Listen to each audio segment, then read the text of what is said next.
J'en profite pour être devant la caméra pour vous faire une vidéo à nouveau sur le design humain et sur le centre du plexus solaire, le centre émotionnel qui est très important, surtout aujourd'hui, il y a énormément de mouvements émotionnels et nous avons donc des centres émotionnels qui peuvent être ouverts à l'expérience, capter les énergies émotionnelles des autres, et ça c'est le problème que vont avoir les gens qui ne sont pas définis, qui ne sont pas émotionnels au niveau de ce centre-là. Ils vont tout simplement capter toute l'énergie émotionnelle ambiante, et franchement ils savent plus si c'est leurs émotions, si ce sont celles des autres. Ils rentrent du travail, j'ai eu des infirmières pour qui j'ai fait le design humain, qui rentrent du travail, elles vont pas bien, elles ont pris toute l'énergie émotionnelle de tous les gens qu'elles ont croisés, et il faut absolument s'en rendre compte, vidanger ce centre d'énergie et puis comprendre comment on fonctionne. On est tout simplement ouvert à l'expérience émotionnelle des autres et de ceux notamment qui sont, eux, définis, qui sont des gros moteurs émotionnels, qui ont des vagues émotionnelles qui sont puissantes et du coup qui vont, entre guillemets, arroser un petit peu tous ceux qui sont autour. Mais ce sont des modes de fonctionnement qui sont totalement différents. Un centre défini émotionnel, lui, il a besoin de temps pour prendre des décisions. Sa vague lui permet de voir toutes les couleurs d'une situation et donc de prendre une décision ensuite. Et le gros problème des gens qui ont ce centre-là de défini, c'est de prendre des décisions sur leurs émotions, pendant leurs émotions, en même temps que ça se passe. Et là, évidemment, c'est pas forcément la meilleure des décisions. Donc, ce que on donne comme information quand on fait le design humain d'une personne qui a ce centre-là de défini, c'est qu'il faut vraiment qu'elle attende le passage de la vague émotionnelle pour prendre une vraie bonne décision après avoir vu toutes les couleurs.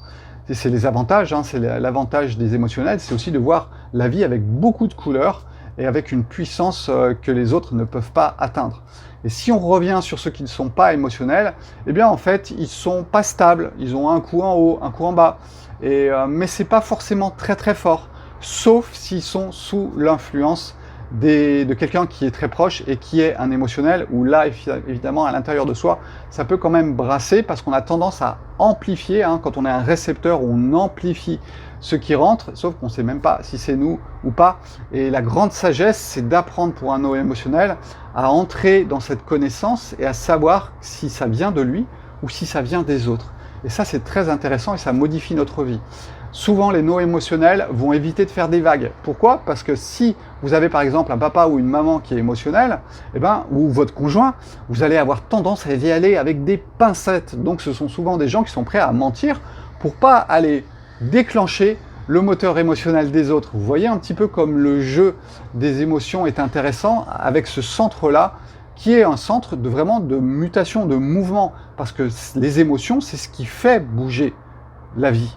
Et quand on a des gros moteurs émotionnels, c'est vrai que ça avance plus vite. Si tout le monde était non émotionnel, c'est vrai qu'on n'avancerait pas forcément, déjà ce serait plutôt chaotique, un coup à droite, un coup à gauche, c'est un peu n'importe quoi, et on n'avancerait pas aussi vite. Donc merci aux émotionnels, entre parenthèses, je ne suis pas émotionnel moi, et donc merci aux émotionnels, car ils nous font aussi avancer plus vite en essayant d'envoyer des ondes puissantes de mouvement, et de mouvement du monde. Voilà.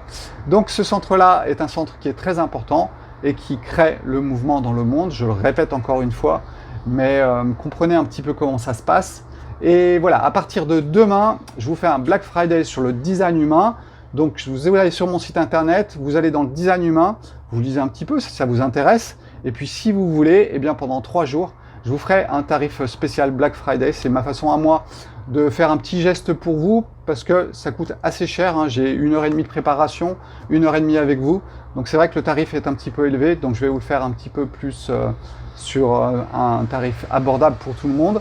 Donc n'hésitez pas à passer sur mon site, sebastienlief.com, et aller voir sur le design humain. Et on va s'occuper de votre design. Vous allez comprendre comment vous fonctionnez, pourquoi vous créez certains réflexes. On appelle le non-soi, le fait d'avoir une réaction par rapport à certains événements parce qu'on a peur.